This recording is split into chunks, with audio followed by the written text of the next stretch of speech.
Salve rapaziada, como vocês estão? Bora começar o resumo da última rodada da fase de grupos da Libertadores.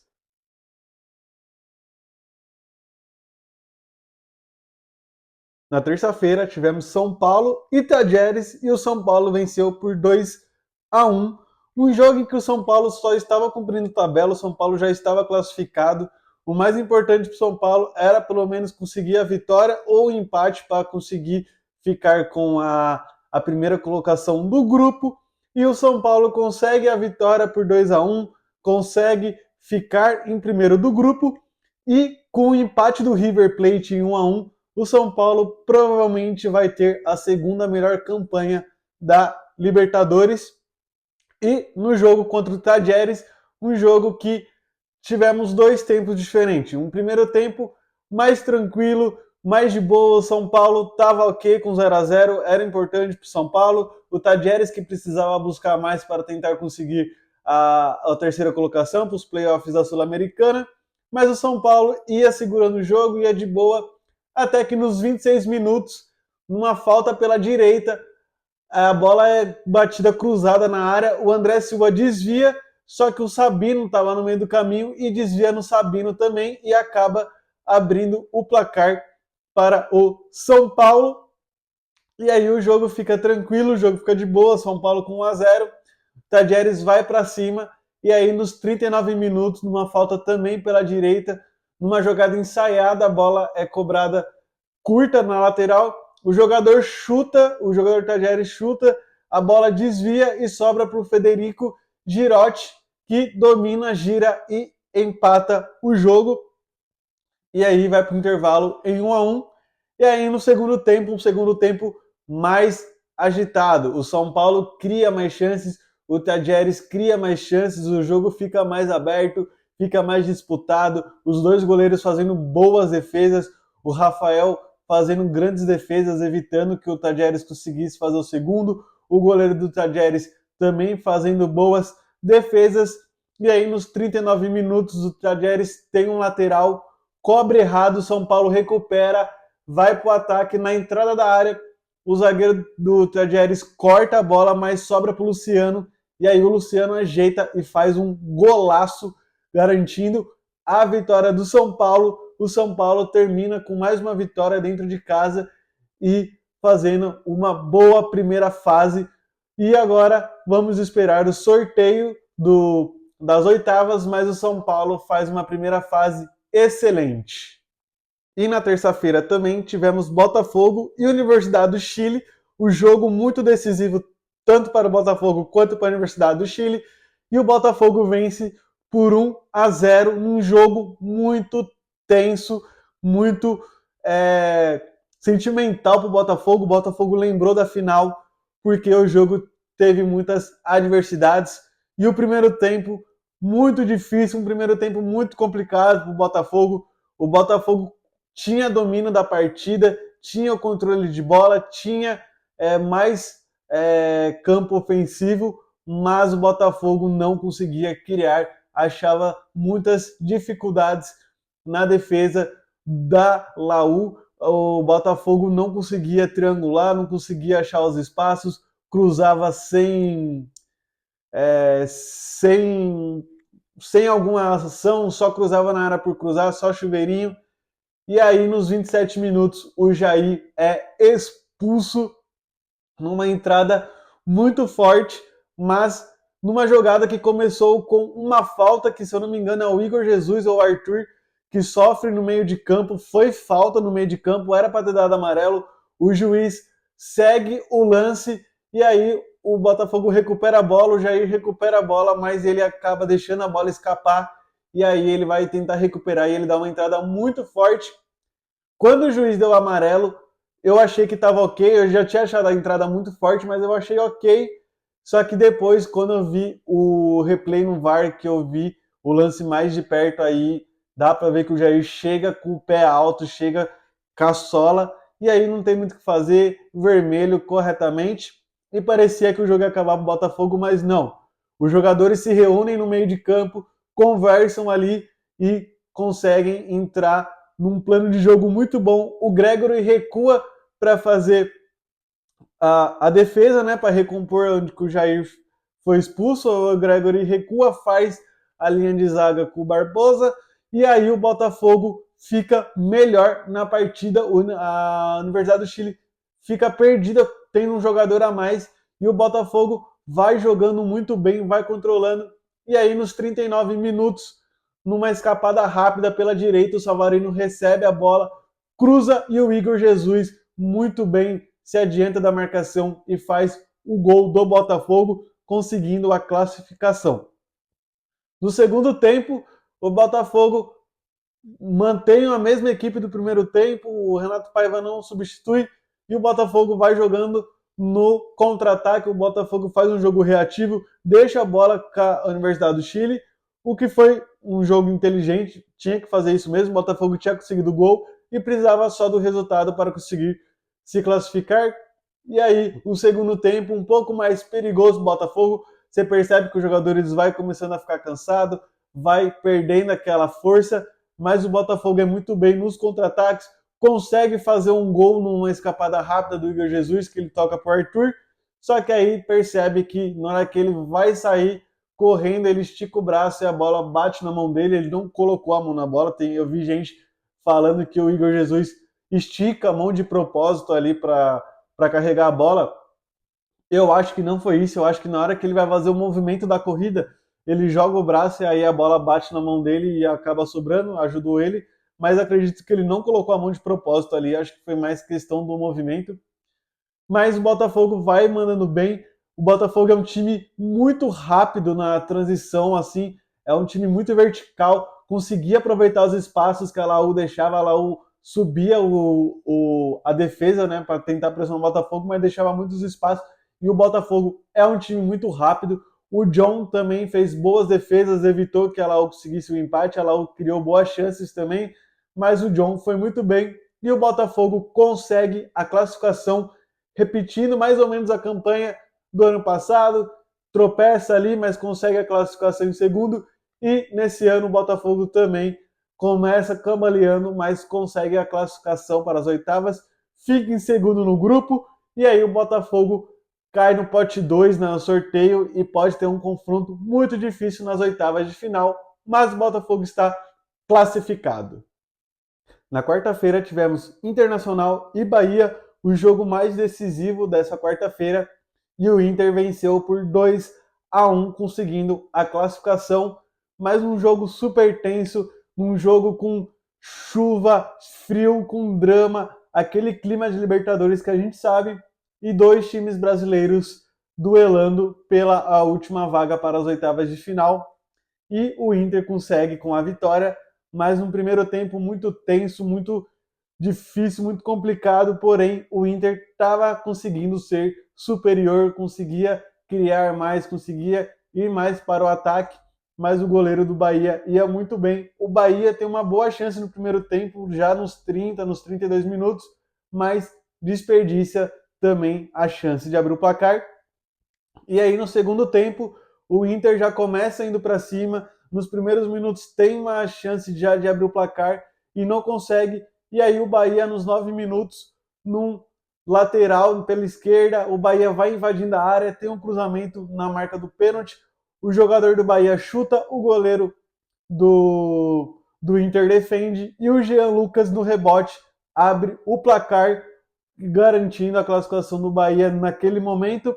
Só que o Inter responde muito rápido, logo aos 11 minutos, o Inter vai para o ataque, o Vitinho tem a chance, chuta forte, cruzado e empata o jogo para o Internacional, e aí o Inter voltava a ter a classificação nas mãos e controlava o jogo, deixava o Bahia ir para cima, o Bahia ia muito para cima, tinha boas chances, mas ou finalizava mal ou parava no goleiro Antony do Internacional, e o Inter ia se defendendo. Quando tinha chance de contra-atacar, contra-atacava muito bem, mas também parava no goleiro do Bahia. Só que aí nos 32 minutos, uma escapada rápida pela esquerda, o Wesley recebe a bola, ele cruza e o Borré de cabeça faz o segundo gol do Inter, garantindo a vitória e a classificação. O Inter termina em primeiro lugar com 11 pontos. o Bahia termina em terceiro e vai disputar os playoffs da Sul-Americana.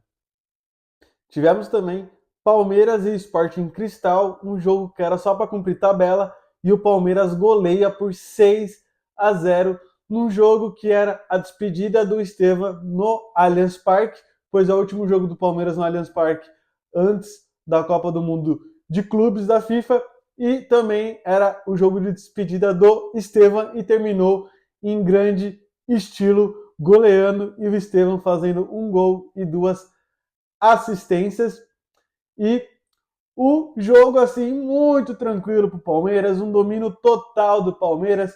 O Sporting Cristal não conseguia ficar com a bola, o Palmeiras recuperava logo, ou o Sporting Cristal já devolvia a bola, ou o Palmeiras roubava a bola. Um jogo tranquilo, um jogo bem suave para o Palmeiras. O Palmeiras teve umas boas chances no começo do primeiro tempo, mas o goleiro ia muito bem, defendia muito bem. E aí, nos 32 minutos, o Palmeiras começa a usar os lançamentos longos, a partir dos 30 minutos. E aí, nos 32 minutos, o Estevam recebe o lançamento, ele domina muito bem, invade a área, corta driblando o zagueiro, deixa o zagueiro no chão e faz 1-0 para o Palmeiras. E aí, abriu a porteira para o Palmeiras, porque rapidamente, nos 39 minutos, o Estevam recupera uma bola na defesa, ele tenta tocar para o Flaco, a defesa do Sporting Cristal tira e a bola volta para o Estevam e ele já toca direto para o Flaco. O Flaco faz muito bem, protege a bola e já gira, deixando a bola passar e abrindo espaço para ele. Ele avança e de cavadinha o Flaco faz o segundo gol. E aí o Palmeiras vai controlando a partida, vai ficando de boa. E nos 47 o juiz já ia acabar o primeiro tempo. Nos 47 o Vanderlan dá um lançamento para o Maurício recebe em profundidade, invade a área, cruza e o Flaco Lopes faz o terceiro gol do Palmeiras. E aí no segundo tempo o Sporting Cristal começa indo para cima, tentando fazer aquele gol de honra, tentando mostrar alguma coisa, né? Porque estava muito feio para o Sporting Cristal. Só que aí o Palmeiras responde rapidamente. Nos 10 minutos tem uma saída de erro do Sporting Cristal, o Estevam recupera, toca para o Maurício faz o gol, mas ele estava um pouco impedido, um pouco à frente impedido. O Maurício era um jogador ontem que merecia o gol, jogou muito bem, foi essencial na partida, uma partida muito boa do Maurício, mas esse gol dele não valeu, infelizmente.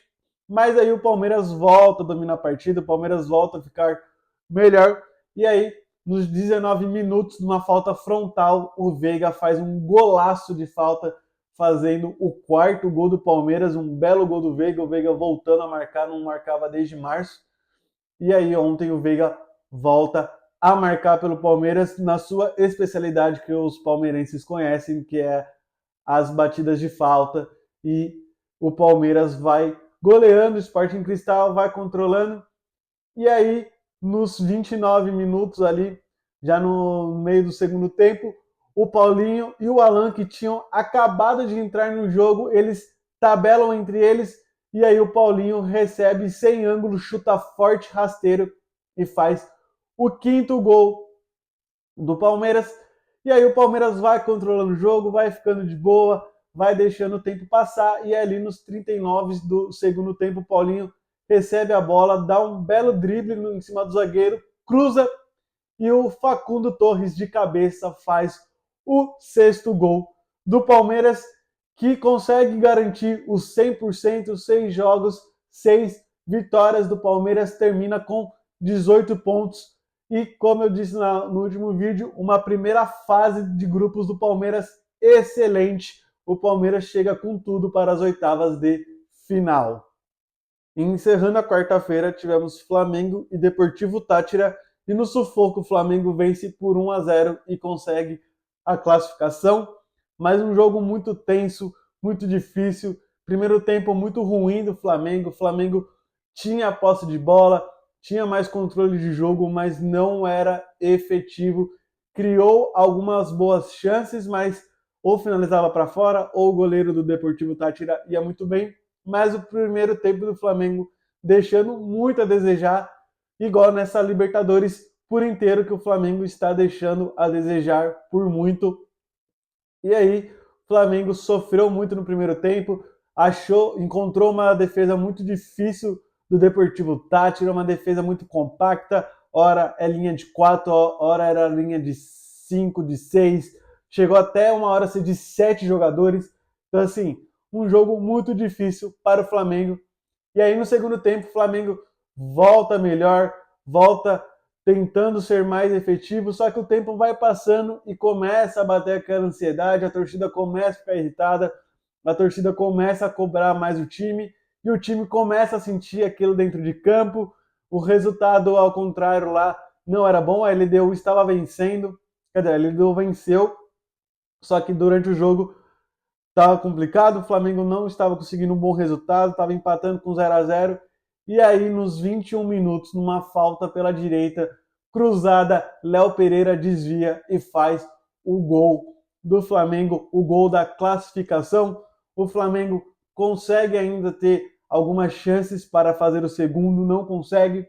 No final do jogo, toma uma pressão do Táchira, o Rossi faz uma grande defesa ali, evitando que o Táchira empatasse o jogo. O Flamengo sofreu muito, não foi um jogo muito bom do Flamengo. O Flamengo está deixando muito a desejar nessa Libertadores. Vamos ver como que vai ser na Copa do Mundo de Clubes da FIFA e logo em seguida já tem as oitavas de final da Libertadores. Vamos ver como o time do Flamengo vai estar. Sabemos que tem a janela de contratação, vai chegar reforços, mas o Flamengo na Libertadores está deixando a desejar e isso preocupa para a Copa do Mundo de Clubes, porque é tiro curto ali, um jogo só e, cara, o Flamengo não está muito bem, no Brasileiro está indo bem, mas nas competições de Copa, assim, só na Copa do Brasil está indo bem, porque na Libertadores, por enquanto, deixando muito a desejar. Flamengo se classifica em segundo com 11 pontos. Uma primeira fase muito ruim do Flamengo, deixando muito a desejar, mas vamos ver como o Flamengo vai se comportar nas oitavas de final. E encerrando na quinta-feira, tivemos Racing e Fortaleza, e o Fortaleza acabou perdendo de 1-0 para o Racing, mas conseguiu a classificação porque o Colo-Colo venceu o Atlético Bucaramanga e com a derrota do Bucaramanga, o Fortaleza ficou com a segunda colocação do grupo e fica classificado para as oitavas de final, num jogo muito difícil para o Fortaleza, um jogo muito chato. Na primeira rodada, o Fortaleza perdeu de 3-0 no Castelão para o Racing, e aí ontem, lá na Argentina, no Cilindro, o Fortaleza foi para se defender. Um primeiro tempo de uns 35 minutos muito ruins, Fortaleza totalmente perdido na marcação, Fortaleza sofrendo muito, João Ricardo tendo que trabalhar bastante, indo muito bem, defendendo bem os lances do Racing. E aí o Fortaleza ali nos 35 consegue se encontrar, consegue achar a linha certa de marcação e aí começa a levar dificuldades para o Racing, começa a equilibrar mais o jogo. No segundo tempo, Fortaleza fica melhor, volta melhor, consegue se defender bem. Quando tem a chance de contra-atacar, tenta contra-atacar, mas poucas chances. O Marinho teve uma chance boa no primeiro tempo ainda, foi o primeiro lance do jogo nos 3, 4 minutos, e foi só. Depois, no segundo tempo, tem algumas chances também, mas o Fortaleza não aproveita. Tem um lance que não lembro quem, acho que é o Lucas, que a bola sobe, o Davidson ajeita para ele, e ele fica cara a cara com o goleiro e ele isola a bola, mas o Racing é superior, o Racing foi muito melhor, e aí já no final do jogo, nos acréscimos, no último minuto, assim, o jogo já ia acabar num contra-ataque do Racing, a bola vai para a área, a zaga do Fortaleza tira, mas tira mal, e Adrian Martinez, numa meia bicicleta, numa puxeta, faz um golaço para o Racing, e aí o Racing com essa vitória conseguiu garantir a primeira colocação do grupo, mas para o Fortaleza não acabou sendo mal essa derrota, acabou sendo boa, Fortaleza consegue a classificação, porém se tivesse vencido ficaria em primeiro lugar, mas independentemente, Fortaleza está classificado às oitavas de final. E esse foi o resumo da última rodada da fase de grupos da Libertadores. Palmeiras, São Paulo e Internacional terminaram líder dos seus grupos, vão para o pote 1. Botafogo, Flamengo e Fortaleza ficam em segundo, vão para o pote 2. Na próxima segunda-feira terá o sorteio já das oitavas de final da Libertadores e as oitavas será só em agosto, após a final da Copa do Mundo de Clubes da FIFA.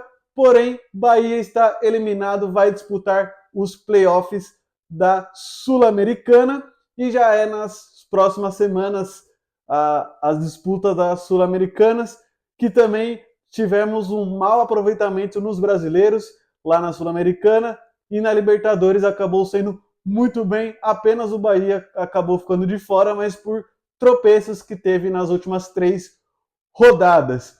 Flamengo se classificando no sufoco, Botafogo se classificando no sufoco, Fortaleza sofrendo, mas conseguindo classificar, Internacional duelando contra o Bahia e também conseguindo, Palmeiras e São Paulo tranquilos na primeira fase, conseguiram a classificação antecipada, Palmeiras 100%, 6 jogos, 6 vitórias, incrível essa primeira fase do Palmeiras. Não se esqueça, se inscreve no canal, deixa os comentários, fala aí o que você achou dessa primeira fase, o que você acha que vai ser os sorteios das oitavas de final. Comenta, compartilha, me segue lá no Instagram. Vou postar o vídeo de aqui da análise das oitavas de final, mas não teremos muito aproximação, porque vai ter a pausa para a Copa do Mundo, então muita coisa vai mudar, jogadores vão sair, jogadores vão chegar também, e aí a gente vai fazer uma breve análise do momento, mas lá para frente a gente faz outra análise para ver como os clubes vão chegar. Fim da fase de grupos da Libertadores, o mata-mata tá chegando, vamos ter uma pausa, mas em agosto o mata-mata da Libertadores volta com tudo. Curte, comenta, compartilha e segue a página para mais conteúdos. Tamo junto!